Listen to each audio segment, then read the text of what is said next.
The Reds' second most valuable pitcher is facing the Astros this Wednesday night.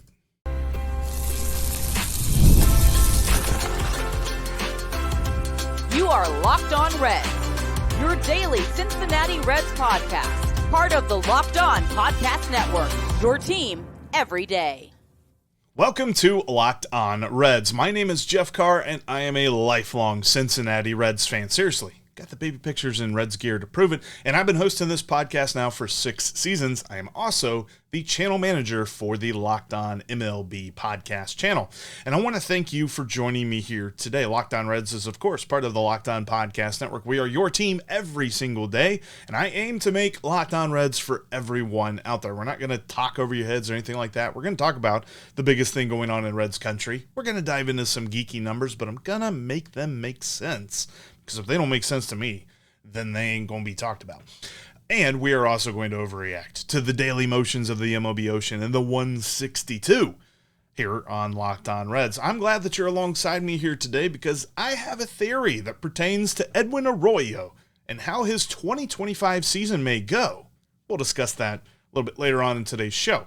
And in a few minutes, I want to ask and answer the question.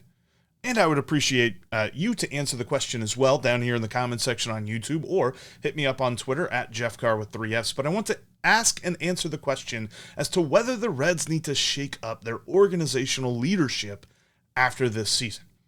But we will begin with the Reds' second most valuable pitcher in 2024 as he is starting tonight, Wednesday night, depending on if you're watching or listening to this on Wednesday or a following day thereafter. But I want to start off with him on today's episode that is brought to you by Game Time.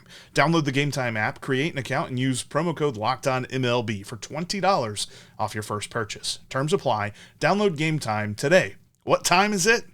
Game time. And what time is it tonight? It's Nick Martinez time, and Nick Martinez has been the Reds' second most valuable pitcher here in 2024. I think it's clear who number one is. That's Hunter Green. That's obvious. But if you look at a couple of different sites, and you're a person that likes to go by WAR, wins above replacement, then according to Baseball Reference, it's Andrew Abbott. According to Fangraphs, it's Nick Martinez. And according to Jeff Carr of Locked On Reds, it's Nick Martinez. Looking on the surface, of course, you see the 3.78 ERA in 109 2/3 innings pitched. That's actually the fourth most innings pitched on the team. He also has a low strikeout rate, but he has an elite walk rate. We're talking top 1% of Major League Baseball. Few, if any, walk less hitters than Nick Martinez. He has been super efficient with his pitches this year. It's interesting because I advocated very heavily for Nick Martinez this past offseason. Really wanted him to come to Cincinnati. Very glad that he did. But one of the reasons that I thought he would be so good for this team is that for his last couple of years in San Diego, he had a very good ground ball rate. He hasn't had that here this year. In fact, he's on the low end as far as inducing ground balls. So hopefully that'll be something the rest of this way that he can kind of fix, because as of right now, he's only inducing ground balls about 37% of the time, almost 38% of the time. So that's a little bit of a disappointment, but everything else has been great. In fact, if you look closer at what he has been able to do, he is top 10% of Major League Baseball in limiting hard contact. The average exit velocity against him is really, really good, really below average as far as Major League, average exit velocities go. League average is around 88. His is around 86.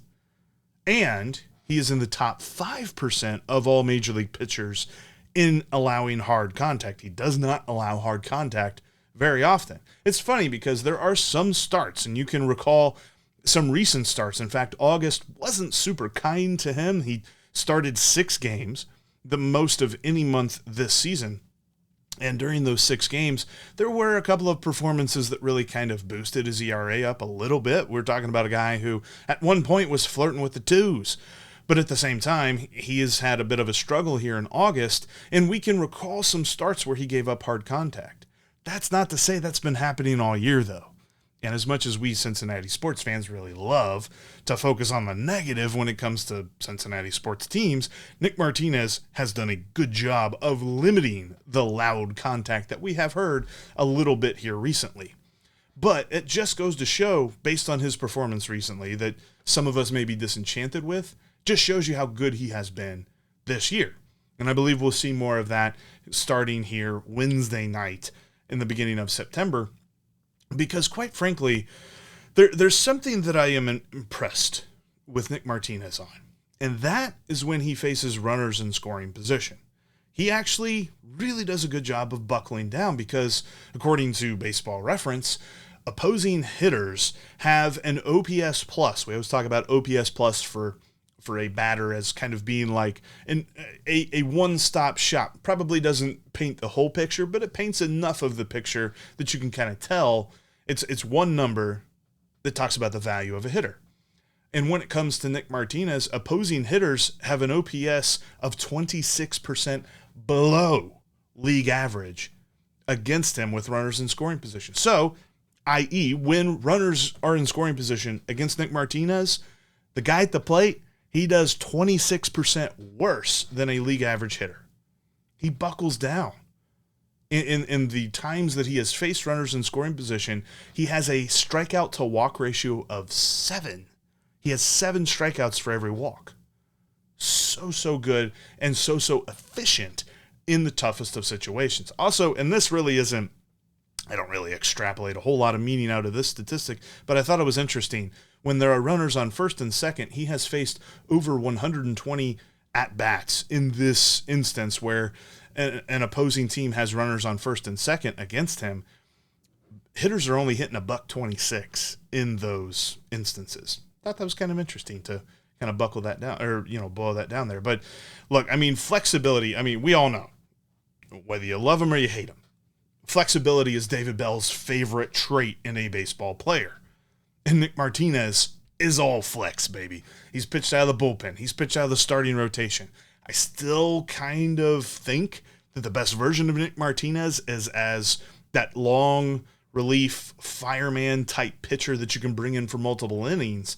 But he has pitched very admirably in this tight spot that the Reds have been in for a while now of the starting rotation just being super unhealthy. And he has really helped them out a lot. I do find it interesting. I wonder what his next year holds because Nick Martinez has a player option for next year. So it's up to him whether he picks it up. Currently this season, he is making $14 million. If he picks up the player option for next year, he will make $12 million next year. So it's less, but it makes you wonder a little bit on where he thinks his value is. He was seeking a team that was going to give him a fair shot to be a starting pitcher. The Reds did that early on, but as their starting rotation got healthy, and as we saw a couple of not-so-great starts for Nick Martinez, they moved him to the bullpen and he flourished. So I kind of wonder where his head is at with that. If he fancies himself to be a starting pitcher, he may look for more money, and he may decline his player option for next year. But I would feel really good if the Reds brought him back. If he doesn't pick up his player option, I would feel really good if the Reds went out and signed him off the free agent heat this offseason. Because I really feel like this pitching staff is more well-rounded with him, and on a pitching staff that we have talked nonstop about injuries. This guy's hurt, that guy's hurt. He's hurt for a little bit, he'll be back. This guy, he's out for the rest of the year. Nick Martinez hasn't had to worry about that. He has been consistent all year long. And I think that he will continue to be consistent for the rest of this year, and if they bring him back, he'll be consistent next year. He is the dude that I want to see the Reds bring back, because this season, for my money, Nick Martinez has been the Reds' second most valuable pitcher. And I don't know, I think there's an argument to be had about Andrew Abbott, and I would like to see if Steve would make that argument. But I just think that Nick Martinez does a lot of great stuff, and that really kind of vaults him up the ladder as far as that argument is concerned. We're just getting started today, though, because a season like 2024 should bring with it questions of the Reds' leadership. I'll give you my answer to those questions, why it won't be the Reds' answer, coming up next. Passion, drive, and patience. The formula for winning championships is also what keeps your ride or die alive. eBay Motors has everything that you need to maintain your vehicle and level it up to peak performance. They've got superchargers, they've got roof racks, they've got exhaust kits, LED headlights, and more. Whether you're into speed, power, or style, eBay Motors has you covered. With over 122 million parts for your number one ride or die, you'll always find exactly what you're looking for at a price that you want. And with eBay Guaranteed Fit, your part is guaranteed to fit your ride every time or your money back. Because with eBay Motors, you're burning rubber, not cash. With all the parts you need at the prices that you want, it's easy to make your car that MVP and bring home huge wins. Keep your ride or die alive at ebaymotors.com. Eligible items only, exclusions apply. eBay Guaranteed Fit only available to U.S. customers. Thank you for making Locked On Reds your first listen today and every day. For your second listen, check out Locked On MLB, as Paul Sullivan, a.k.a. Sully, is here to provide national expertise with trademark humor and his trademark wit as well, to help you get ready for the MLB playoffs here in the dog days of summer. Actually, we're moving into, it's almost fall time, man. It's crazy to think about that. But hey, Sully's going to get you ready for the Fall Classic over on Locked On MLB every single day. You can find it on YouTube or wherever you get your podcasts. It's part of the Locked On Podcast Network, your team, every single day. And shout out to our everydayers out there. Appreciate you making us a part of your day each and every day. We've had a bit of a wonky schedule. I kind of let the holiday get me off a little bit on the scheduling side. So this week we will continue to kind of retool it back to where it normally is. By Friday, we'll be back out in the mornings and all that good stuff. And speaking of what's coming up next, we've got to look at really what the Reds have done on the infield and ask a couple of questions, because coming into this season, we knew what we had. And now I'm not so sure. So we'll dissect that on the next Locked On Reds podcast. But there's something that I kind of want to focus on right now, because Ken Rosenthal wrote this awesome article in The Athletic, and I believe it was free and unlocked, so you don't have to be like an Athletic subscriber to even read it, which means that everybody can go check it out.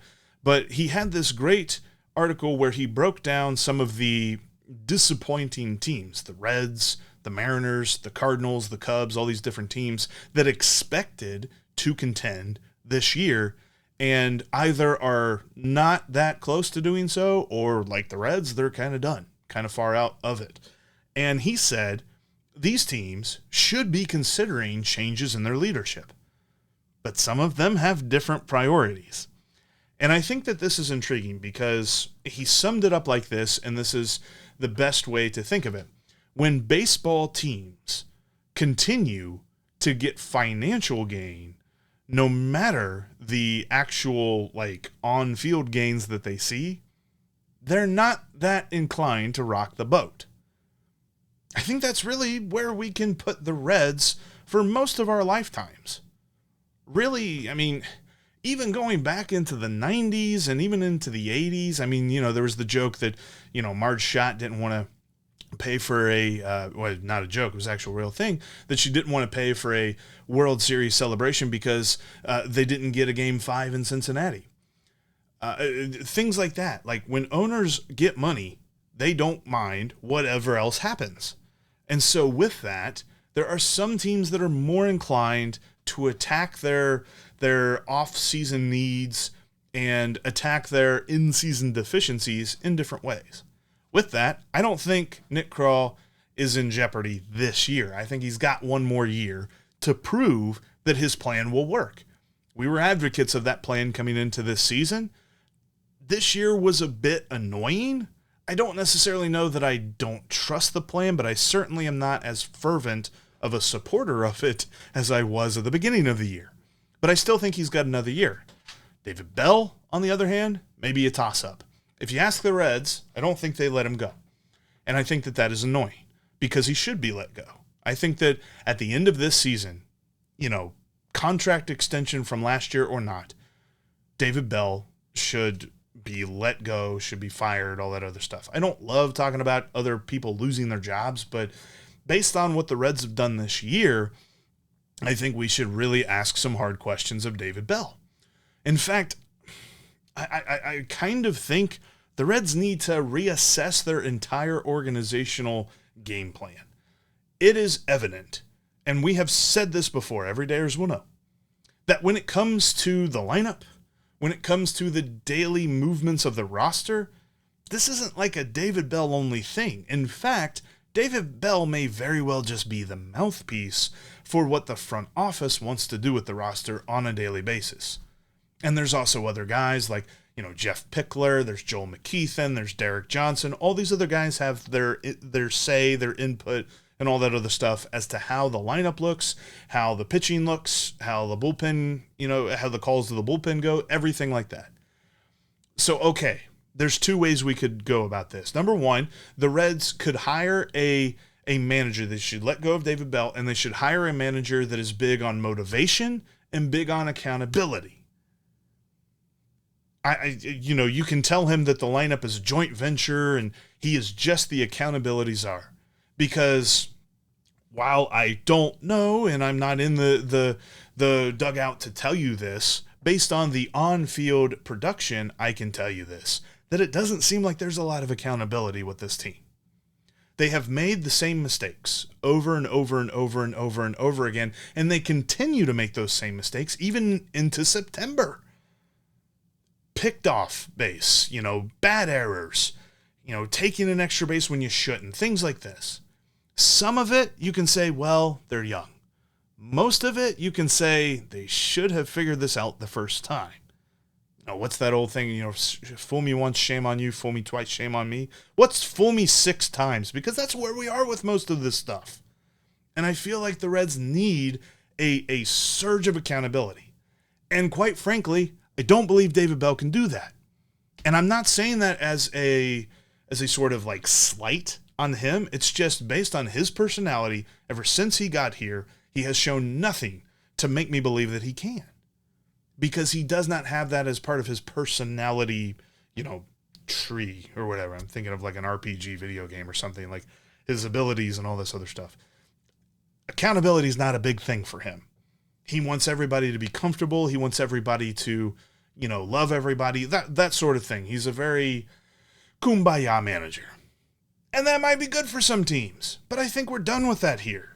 I think the Reds need to figure that out. So you could either do that, or you could consider realigning the entire management structure of this team and saying, okay, it's Nick Krall and it's manager, outside hire, Joe Schmo, whoever. You bring him in, these two guys make the decisions. Everybody else advises them, but they're the decision makers. And maybe you even give ultimate decision-making abilities to whoever the manager is on the day-to-day roster. I think of it like this, like in football and in other sports, we really talk a lot about coaches who seem to have too much on their plate. And while Nick Krall isn't a coach, he's a general manager, president of baseball operations, that seems to have too much on his plate. He needs to be worried about improving the roster, not worried about the day-to-day movements of that roster. I find it interesting because I keep replaying the movie Moneyball in my head when I think about the Reds situation. Do you remember that movie? If you saw it, not to give any spoilers, it's been out a while, who cares about spoilers at this point, but Billy Beane was trying to run the everyday lineup, and Art Howe was fighting vehemently against him, at least in the movie. I think in real life this was slightly different, but at least in the movie it was portrayed this way. And this is how I envision this in my head. And instead of David Bell fighting Nick Krall on the day-to-day movements of this team, he's just like, all right, I'll write it down. And that's fine. That's probably why they hired him in the first place, because he wasn't going to push back. I think the Reds need that pushback now. We've seen this too much. You cannot just run this organizational philosophy back next year and expect different results, because this team has talent, but this team has no accountability. This team has not improved from its deficiencies from day one, and it needs to if it's going to get to its ultimate goal, because they have told us and they have showed us in so many different ways over the last 3 decades that they are not going to compete with the big spenders. So if you're going to do that, you need a roster of 26 players that wins in the margins, that does not give up bonehead mistakes. That's exactly what the Reds have done a lot this year. The bonehead mistakes part. They've lost in the margins because of the bonehead mistakes. So with that, I mean, if you're going to realign the organization, maybe you bring in that motivator. You bring in a new manager. You bring in a new philosophy. And with that, you've got to let go of Joel McKeithen. Got to move on from the hitting coach. Need a different voice, need a different perspective. If you get a new manager, maybe you bring in Joey Votto to be that guy. Because we've said before, we don't believe Joey Votto works with David Bell, but maybe he works with a new guy. I think Derek Johnson is fine, but he needs to be coordinating with the training staff on how to keep his guys healthy. Because we have seen the Reds pitching staff for 2 years now has been a mash unit, not the guys who started the season with them. And that needs to stop, which, by the way, get a new training staff. I don't even think that needs to be said. This is ridiculous. All the injuries they've dealt with this year. I don't know if this is as cut and dry as I'm making it out to be, but it certainly seems as though what the Reds have gone through says they need a new training staff. And you know what? Just for kicks, and I actually believe that they should do this, but on top of all this organizational restructuring, pour everything you've got to this offseason and sign in Juan Soto. I want Nick Kroll worried about who he can go get and not worried about who's at the plate every day. I want the manager worried about that. I want whoever that is, who they should bring in, to be worried about that. I just worry that they don't have the will to do that. And that's kind of the downer to all this. But they need to make changes. It's just, they're one of those organizations that don't do that lightly. We got one more thing to talk about, though, because Edwin Arroyo could do big things next year so long as he does one thing this offseason. There's not much time left in the Major League Baseball season, but there's still plenty of time for you to get in on the game over at Prize Picks, America's #1 daily fantasy sports app. Because with baseball, they've got all kinds of great statistics, all your favorite statistics, and all your favorite players. They've also got football, they've got the NBA, they've got everything that's coming up for you, and you can get in on the action every single day. And it's easy to see why they are the #1 daily fantasy sports app, because you can win up to 100 times your money with just 4 picks. They've got these great multipliers and incentivizers that help you use fewer picks to win more money, because all you need to do is find your favorite player, find your favorite stat, and click more or click less. Just like with Ellie De La Cruz. I mean, anytime you look at steals, you want to click more on him. You'll add that together with maybe some passing yards for Joe Burrow, and who knows, maybe even some rushing yards for Corey Kiner and the Bearcats. It's all over at Prize Picks. Download the Prize Picks app today and use the code LOCKEDONMLB, and you'll get $50 instantly when you play $5. You don't even need to win to receive that $50 bonus. It's guaranteed. Prize Picks. Run your game.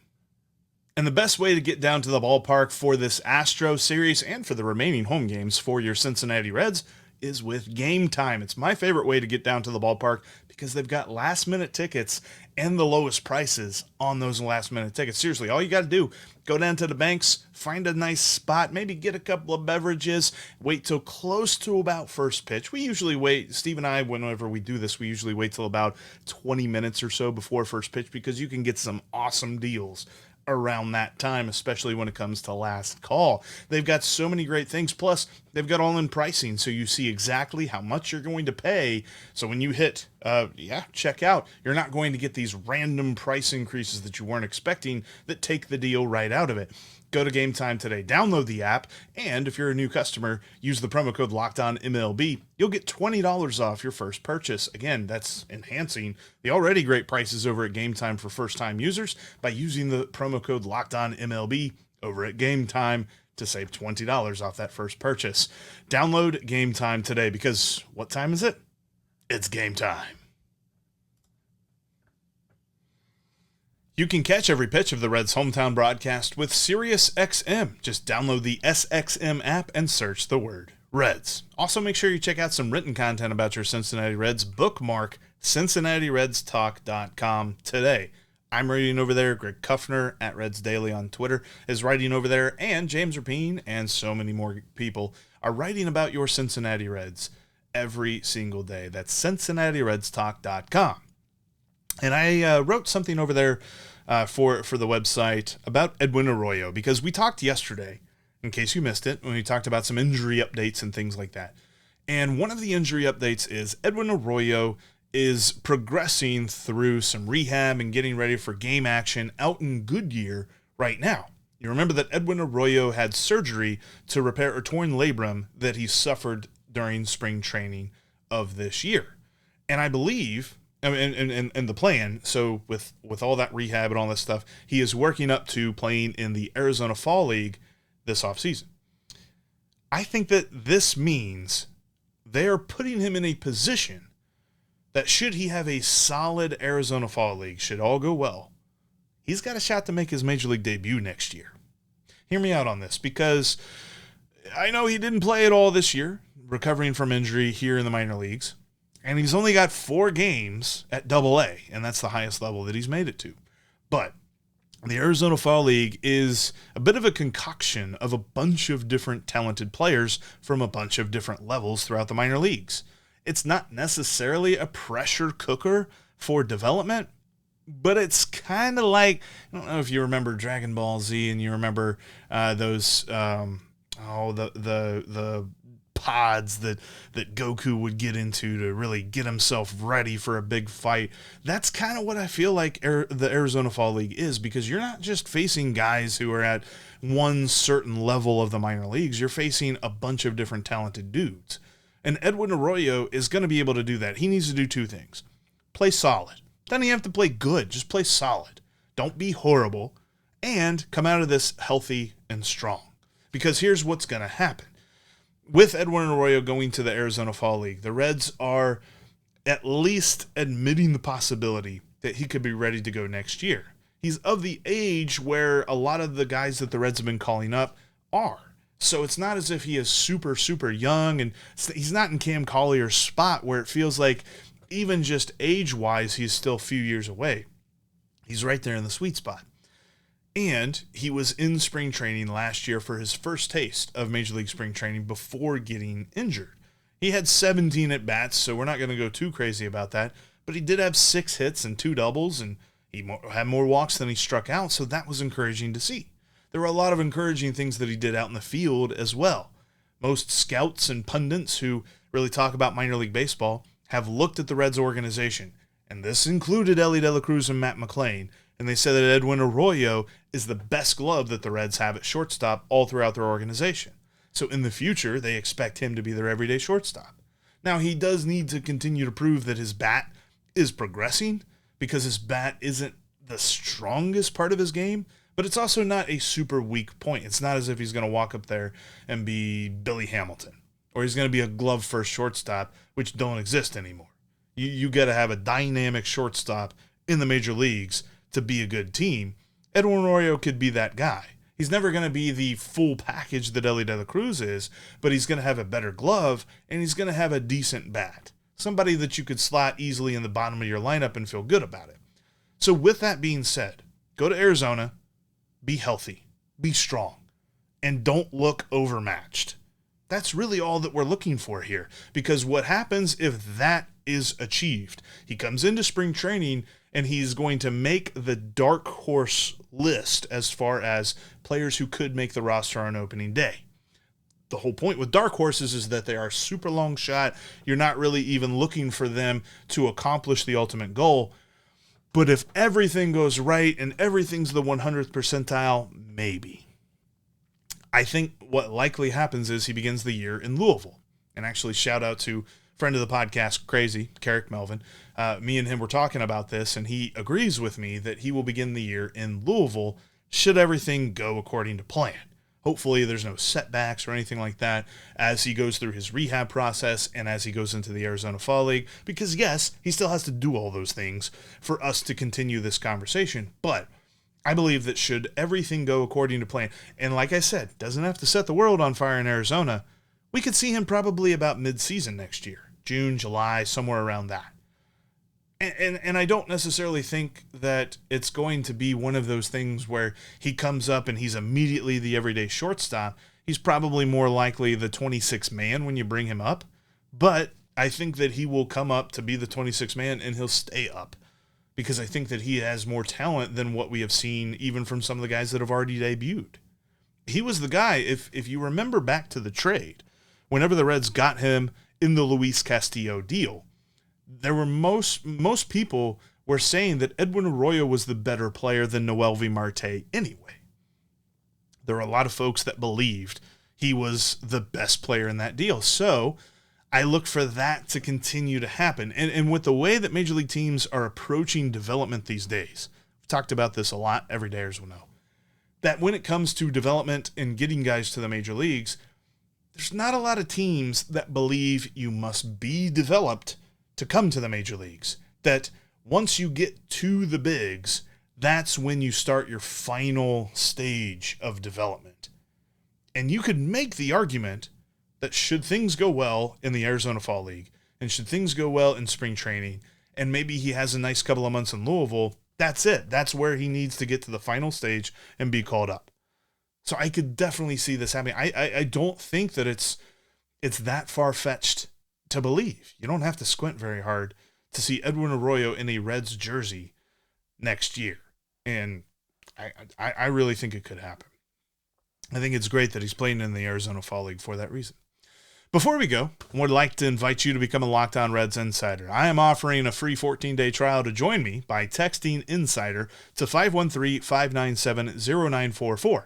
We'll text back and forth daily about the Reds, and you can become that friend in your friend group that everyone looks to for Reds info and talk ball with me. After the trial ends, it's just $4.99 a month. Let's talk Reds. Again, text the word Insider to 513-597-0944 for a free 14-day trial.